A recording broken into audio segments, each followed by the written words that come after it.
Welcome back to my channel, The Coach. In this video, I'm going to introduce you to risk management. We will start with what is risk, what are the types of risk, and then we will move on to what is risk threshold. And then we would understand how to build project resilience during risk. And lastly, integrated risk management.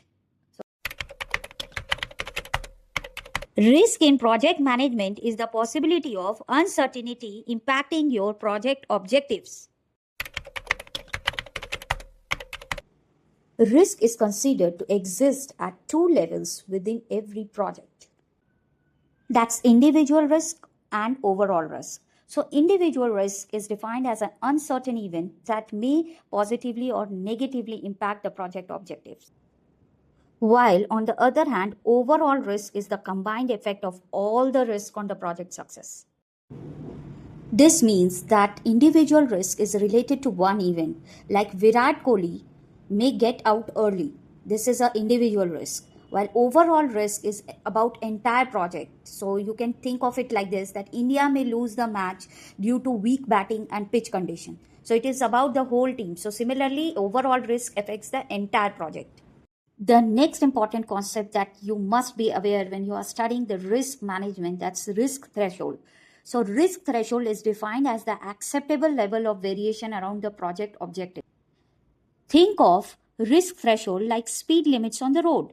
Driving slightly above or below is acceptable, but beyond that becomes risky. So risk threshold tells the team how much deviation is okay before it becomes a problem. Now, let's learn about project risk types. There are two categories for project risk, that is event-based risk and non-event-based risk. So let's decode event-based risk first. So event-based risk are the risks arising from uncertain future events that may or may not occur. Let's understand this with an example. So here are few examples of event-based risk, like key seller goes out of the business. Customer changes requirement post-design. Subcontractors suggest process enhancement. So all these are an event which can be a risk for the project. Now let's understand non-event risk. So non-event risk are the risk arising from uncertainty even when there is no specific event. So there is no specific events. Keep this in mind. So this non-event risk is categorized into two types, that is variability risk and ambiguity risk. So variability risk is when you have planned some activities in your project and there is uncertainty in the performance or outcomes of those planned activity. Like, for example, productivity above or below target, testing errors higher or lower than expected, unseasonal weather during construction. So all these are variability risk, the risk which occurs due to variations.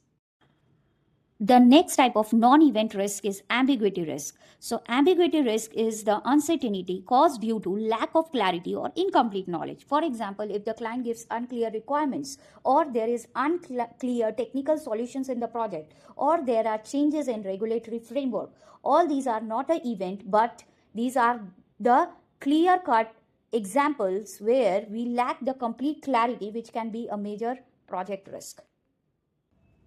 No matter how alert we are as a team to identify the project risk, but there are some risks which emerges as the project progresses. Such risks are also referred to unknown unknowns because these are recognized only after they occur. Being a project manager, you must build project resilience in your project team so that they can handle such risks very effectively. Being a project manager, you can use the following techniques to build project resilience in your team. The first one is you can plan adequate budget and schedule buffers which can be utilized to resolve the emergent risk and your project does not land up into a schedule or cost constraint. The second thing is keep your process very flexible and keep the change management very strong, where your team can change the baseline anytime with the help of by following the change management process. The third one is empower your team with clear goals and decisions. Always keep a regular stakeholder input to adapt to the scope and strategy whenever needed. Hence, we can conclude that risk exists at all levels. that is project, program, or portfolio. That's why we call it as integrated risk management. So right risk, right level, and which leads to better decision and efficiency.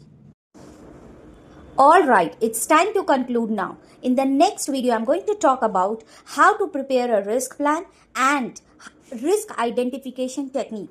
So stay tuned to know more about risk management. See you in the next one. Bye-bye.